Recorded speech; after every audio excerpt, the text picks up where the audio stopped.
Bonjour, bienvenue sur ce mini tuto LED troisième partie. Alors, si j'en suis venu à faire des petites démos sur les LED, c'est parce que quelqu'un m'a demandé comment coupler du 12 volts LED sur du 5 volts LED pour un appareil spécifique, le CX20, Cherzone CX20. J'ai dit c'est faisable et donc de là je suis parti, je commençais mes petites vidéos démo, branchement sur un récepteur et donc là je suis sur la troisième partie où on va attaquer directement sur le Cherzone pour montrer comment brancher cette fameuse petite modification. Alors il faut être clair, on va passer de 5 à 12 volts, il ne faut pas se tromper, si on met du 12 sur du 5 volts, on va faire plus de dégâts qu'autre chose, donc il s'agit bien, c'est pas parce qu'on voit une vidéo que c'est réel, il faut se renseigner, il faut être, c'est pas parce que je montre quelque chose que c'est une certitude. Vaut mieux, c'est pareil, c'est comme le matériel, c'est pas parce qu'on achète le même matériel que si on achète de la mauvaise qualité, ben, on risque d'avoir des dégâts, etc., etc. Donc toujours être sûr d'être convaincu de ce qu'on fait pour réaliser ce que l'on souhaite. Donc, comme on a vu sur la vidéo 2, j'ai gardé ma powerboard avec mon petit module, donc je vous dirai ce que c'est, qui est branché sur le 5 volts des LED ESC. Je me suis permis de me brancher sur le fameux 12 volts qui se trouve sur les petits pins qui sont en dessous pour récupérer le 12 volts pour mon fameux LED tarot que j'ai positionné là pour qu'on puisse voir le fonctionnement. Hein. Donc, donc là, pour le fonctionnement, on peut, là, pour ne pas utiliser les pins, on peut se brancher directement sur la powerboard. Je ferai un schéma pour montrer le câblage de ce fameux module qui permettra de pouvoir allumer les LED. Alors, les LED s'allument, là j'ai le modèle avec un APM, donc je n'ai plus le low voltage, hein, ça je l'ai perdu, mais l'allumage des LED fonctionne quand même.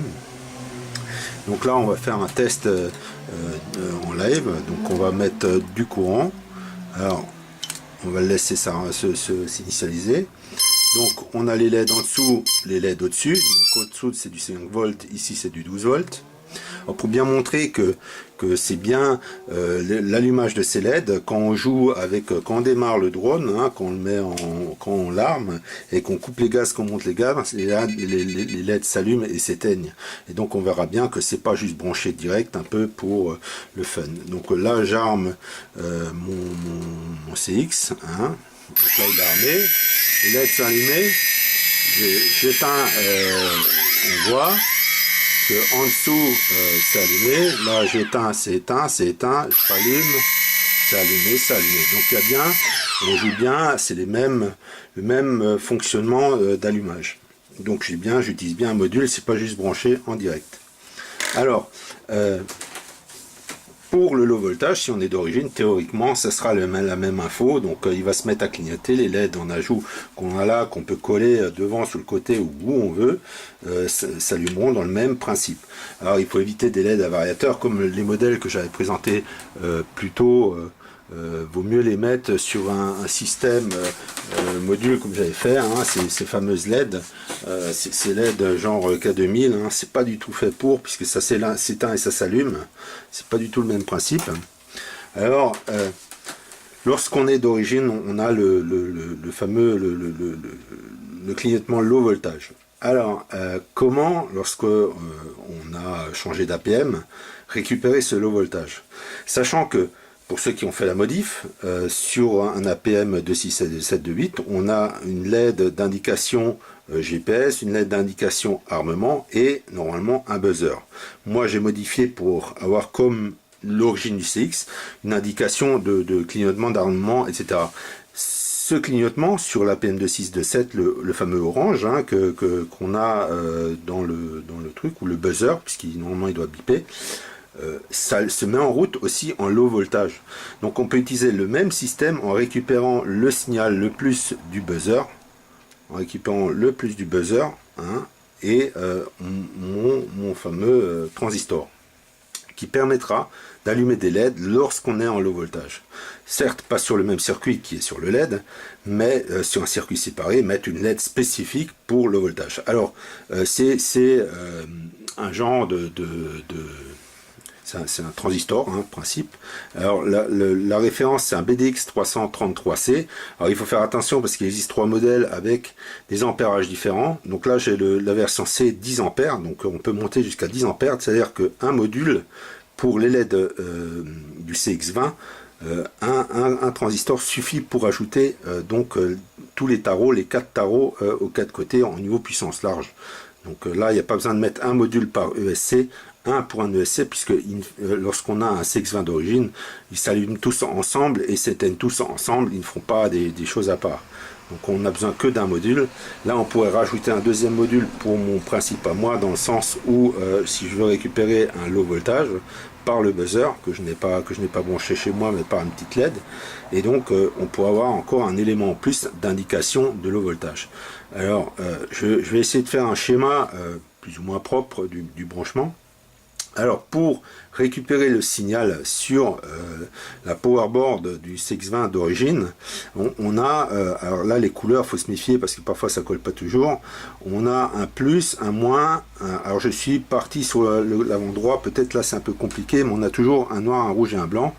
Le blanc partant de la powerboard, en général, est toujours, comme on le voit ici, est l'alimentation des LED. Sur un des côtés, il y a un retour CPPM pour l'info low voltage sur la powerboard, qui est en rouge, parfois il est blanc, donc vous pouvez avoir 2 blancs. Donc là il ne faut pas se tromper, j'ai pas de SC pour vous montrer, mais c'est les 3 fils les plus en arrière, donc rouge, blanc, noir, qui sont sur la même ligne, qui permet de déterminer que c'est le LED ESC. Alors comme je l'ai dit, bien se renseigner, bien contrôler sur des images, bien voir. Et donc là on part d'un rouge, d'un noir, d'un blanc, et vous avez à l'opposé sur ce côté là, vous avez à l'opposé l'info CPPM pour le low voltage des batteries sur la powerboard. Donc là c'est mon info sur mon transistor, pardon. Donc c'est ma base, c'est ma base. Après je suis parti en direct et en fait ça fait juste c'est comme un micro relais qui permet de faire passer le 12 volts. Donc là sur cette vidéo, grossièrement ce n'est explicite que pour le CX20. Alors pour d'autres modèles, alors là les fantômes ou autres, je ne dirais pas que c'est la même chose.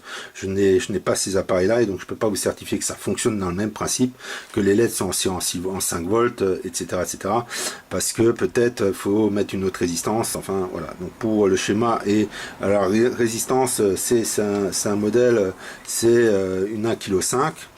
Alors j'ai juste là pour ceux qui là, donc dans le test c'est une 1500 ohms, donc 1,5 kg. Donc là ça fera le lien sur ma base. Donc là je ferai le schéma, je vais essayer de le coller. Alors là sur YouTube on n'a plus le droit de faire des annotations. Donc là je m'étais fait un peu avoir sur la vidéo numéro 2.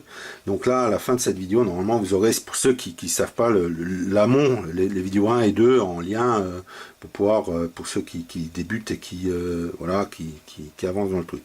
Donc je vais faire maintenant ensuite par la suite une vidéo numéro 4. Alors là ça sera un peu pour un module spécial de chez Obliking qui permettra en fait de se séparer de ce principe et de récupérer via la télémétrie et carrément de programmer ce que l'on veut que les LED fassent. Alors il y aura le low voltage, il y aura les couleurs qu'on veut sélectionner, etc. par côté ou élément, et ça pourrait être intéressant. Donc ça c'est dans la partie 4.